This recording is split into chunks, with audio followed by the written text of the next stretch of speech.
Hi friend, কেমন আছো তোমরা? আশা করি ভালো আছো। আমিও খুব ভালো আছি। আজকে আমি তোমাদের এঁচোড়ের রেসিপি তৈরি করে দেখাবো। তার জন্য আমি একটু ছোট ছোট করে এঁচোড়টা কেটে নিয়েছি। আর এই এঁচোড়ের মধ্যে এখন দিয়ে দিচ্ছি লবণ আর দিয়ে দিচ্ছি হলুদ গুঁড়ো। আমি এঁচোড়টা কেটে ভালো করে ধুয়ে নিয়েছি। আর এখন একটু জল দিয়ে দিচ্ছি। এই জলটা দিয়ে আমি সিদ্ধ করে নেব।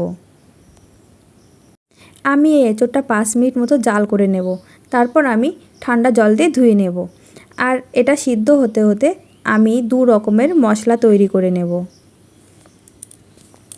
সরাসরি চলে এসেছি চুলাতে। এখানে একটা কড়াই বসিয়ে আমি কড়াইটা গরম করে নিয়েছি। আমি শুকনো মশলা তৈরি করে নেব।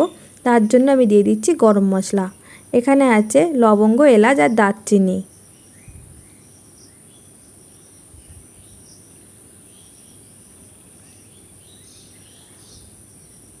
দিয়ে দিচ্ছি ধনে।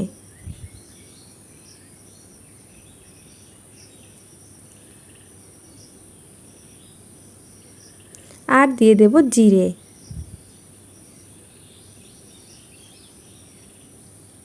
এটা আমি 1 মিনিট মতো ভেজে নেব। তারপর তুলে ঠান্ডা করে আমি গুঁড়ো করে নেব। মশলা তৈরি করে নেওয়ার জন্য একটা মিক্সিং জার নিয়েছি আর দিয়ে দিচ্ছি গোটা জিরে। আমি এখানে 1 কোয়া মতো আদা নিয়ে ছোট ছোট টুকরো করে কেটে নিয়েছি। দিয়ে দিচ্ছি 2টো লঙ্কা, লাল লাল 2টো লঙ্কা দিচ্ছি। এই লঙ্কায় কিন্তু খুবই ঝাল। দিয়ে দেব একটা বড় সাইজের হাফ কেটে নিয়েছি টমেটো। দিয়ে দেব 2টো ছোট সাইজের পেঁয়াজ। দিচ্ছি কয়েক কোয়া রসুন। এখানে একটা রসুন আমি নিয়ে নিয়েছি। আর সামান্য জল দিয়ে একটা স্মুথ পেস্ট করে নেব। আমি পেস্ট করে নিয়েছি। আর এখন আমি চলে যাব রান্নার দিকে। এখানে কড়াই গরম করে নিয়েছি। আর এখন আমি তার মধ্যে দিয়ে দেব সরষের তেল। আর তেলটা একটু গরম করে নেব।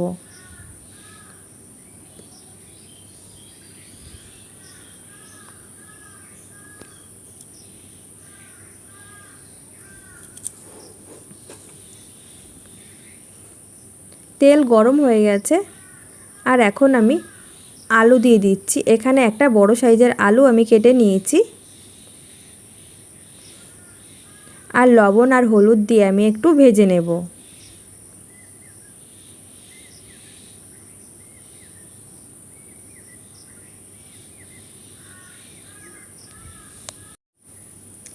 আলু আমি ভেজে নিয়েছি। আর এখন আমি তুলে নেব।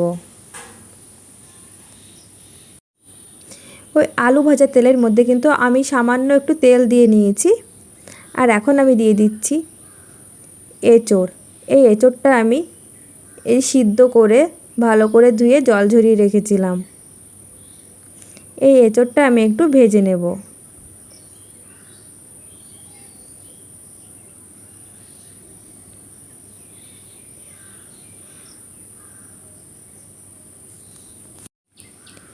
এঁচোড়টা আমি ভেজে নিয়েছি। এর মধ্যে কিন্তু আমি লবণ হলুদ কিছুই দিইনি। আর এখন আমি নামিয়ে নেব। আলু আর এঁচোড় ভাজার পরে কিন্তু তেল এতটুকুই আছে। এখন আমি সামান্য তেল দিয়ে দিচ্ছি। আর এই তেলটা একটু গরম করে নেব।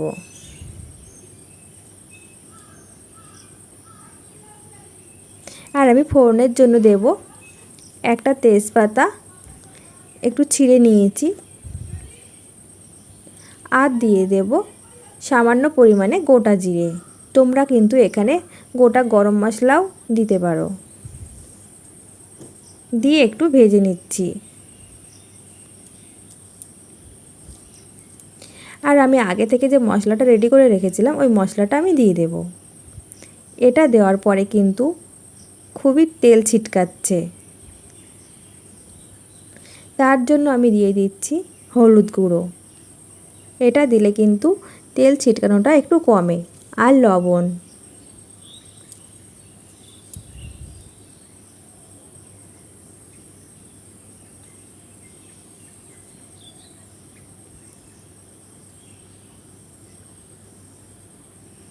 আর মশলা ধোয়ার জলটাও আমি দিয়ে দিচ্ছি।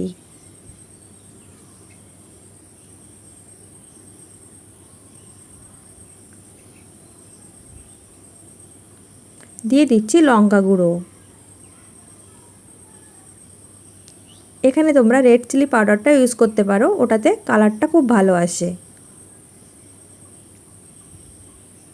এই মশলাটা আমি কষিয়ে নেব কিছুক্ষণের জন্য, তার জন্য আমি ঢাকা দিয়ে দিচ্ছি।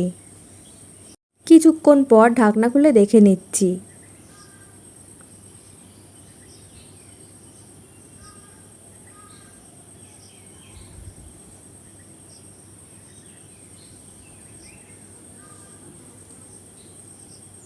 আর এর মধ্যে কিছুটা জল দিয়ে দিচ্ছি, তা নাহলে মশলাটা পুড়ে যাবে। আর আমি আরও কিছুক্ষণ ঢাকনা দিয়ে কষিয়ে নেব। কিছুক্ষণ পর ঢাকনা খুলে দেখে নিচ্ছি, এই মশলাটা কিন্তু কষানো হয়ে গেছে। এই সাইড দিয়ে তেল ছেড়ে দিয়েছে, তার মানে মশলাটা কষানো হয়ে গেছে। আর এখন আমি দিয়ে দেব যে আগে থেকে আলু ভেজে রেখেছিলাম আর এঁচোড় দিয়ে দেব, দুটো একসাথে দিয়ে আমি মিশিয়ে নিচ্ছি।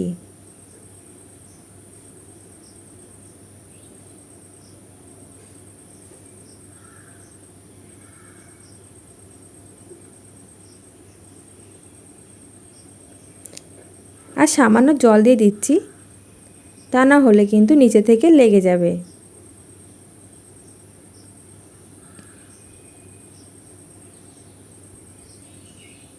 আর এটা আমি ঢাকা দিয়ে হতে দেব কিছুক্ষণ।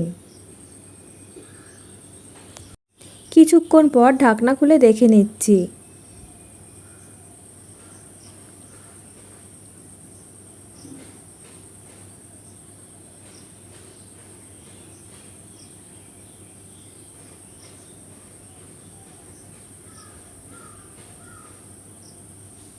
দিয়ে দিচ্ছি কিছুটা জল।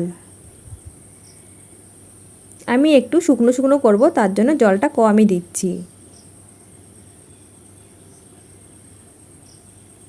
আর আমি এটা ঢেকে দিয়ে আরও কিছুক্ষণ হতে দেব। কিছুক্ষণ পর ঢাকনা খুলে দেখে নিচ্ছি। আমি এখানে এঁচোড়টা কিন্তু সিদ্ধ করে নিয়েছিলাম, আর আলুটা ভালো করে ভেজে নিয়েছিলাম, তার জন্য কিন্তু দুটোই ভালোভাবে সিদ্ধ হয়ে গেছে। আর আমি এখন দিয়ে দিচ্ছি সামান্য চিনি। আর তোমরা যদি এটা ঝোল করতে চাও তাহলে কিন্তু জলের পরিমাণটা বেশি দিয়ে দিও। আর আমি আগে থেকে যে শুকনো মশলাটা করে রেখেছিলাম তাই আমি দিয়ে দিচ্ছি। আমি কিন্তু খুব মিহি করে গুঁড়ো করিনি, একটু দানা দানা আছে, এটা কিন্তু খেতে ভালো লাগে।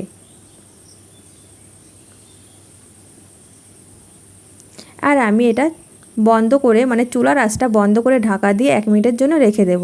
তারপর আমি তোমাদের নামিয়ে দেখাচ্ছি।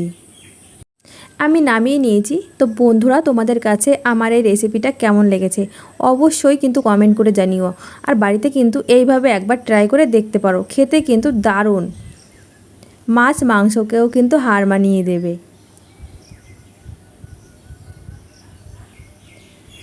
আর তোমাদের কাছে যদি আমার এই রেসিপিটা ভালো লেগে থাকে তাহলে অবশ্যই লাইক, কমেন্ট এবং শেয়ার করে দিও।